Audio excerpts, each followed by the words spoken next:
সবাই একটু মন থেকে বলবেন যে এই দুজনকে কেমন লাগতেছে, ঠিক আছে? বিলিভ মি ভাই, মন থেকে বলি বা মন থেকে বলি সেটা বড় কথা না। বড় কথা হচ্ছে এই হাঙ্গাহাত একটা বউ যাইতে না যাইতে আরেকটা বউ ধরে আনে বিয়ে করছে, কারণ ওর আসলে থ্রিসাম ছাড়া ভাল লাগে না। আমার জীবনে আসলে দুই বউ ছাড়া আমার চলা সম্ভব না। আই মিন দুই বউ নিয়ে না ঘুমাইলে ঘুম আসে না। হ্যাঁ, এই ব্যাপারটা দেখতে লাগতেছে যদিও রোমান্টিক, বাট আই নো আপনাদের মন চাইতেছে হাঙ্গাহাদের হগা বরবার মারতে 2-4টা কেক। আহাদ ভাইয়ের নামটা ভালো করে লিখো, হ্যাঁ? ইয়েস, সহমত। এতটাই ভালো করে লেখা হচ্ছে যাতে করে আহাদের 5 নাম্বার বউ আসার আগ পর্যন্ত যেন এই মেহেদির কালার হাত থেকে না যায়। প্রথমত আহাত আমাকে ভালোবাসে, দেন আমিও ভালোবেসে আসি। ইস, আপু মনির মনটা একটু বেশি নরম আর তার ভালোবাসার লেভেল একেবারে চরম, যার কারণে 3 বউয়ের জামাই 3 বাচ্চার বাপ আই মিন আহাদ তার মনে আঘাত করতে পারছে। আপু নাম কি লিখবো? আহাত, হ্যাঁ, আহাত। এর জন্যই হয়তো বলে যে ভালোবাসা অন্ধ। ক্যামেরা।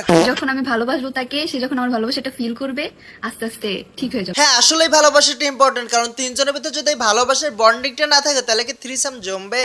অনুষ্ঠান লাগবো না ভাই, বিয়ে হইলে ওরে লুচ্চার ঘরে লুচ্চা। বাই দ্য ওয়ে, আপনারা যারা এখনো মনে করতেছেন যে আহাদের 2 নাম্বার বউ আই মিন তিশা ওই কেমনে এইসব বিয়ে টিয়ে মেরে নিল বা তার জামাইয়ের সাথে আরেক বেটির বিয়ে হইতে দিল। আমরা সবাই জানি যে আলাদা কিন্তু নতুন করে বিয়ে করতেছে।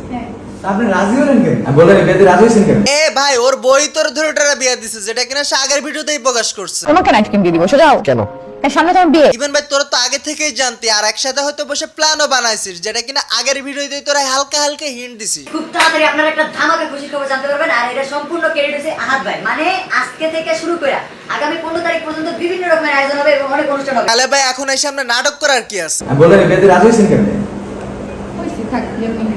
এত ঝামেলার পরে আবার রাজি মানে কেমনে?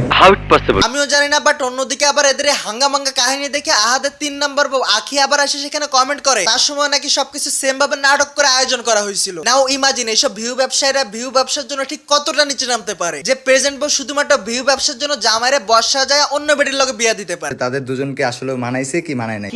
কি আর বলবেন, বলার মতো আছেই বা কি। বাট আমার একটা জিনিস জানতে মন চায়, এই আহাদ যে মেয়েরে বিয়ে করছে ওর কি ফ্যামিলি নাই? সেখান থেকে কিভাবে মানছে? নাকি ওর ফ্যামিলি ওরে আহাদের কাছে পাঠাইছে আহাদের বউ সেজে ভাইরাল হয়ে টাকা কামানোর জন্য?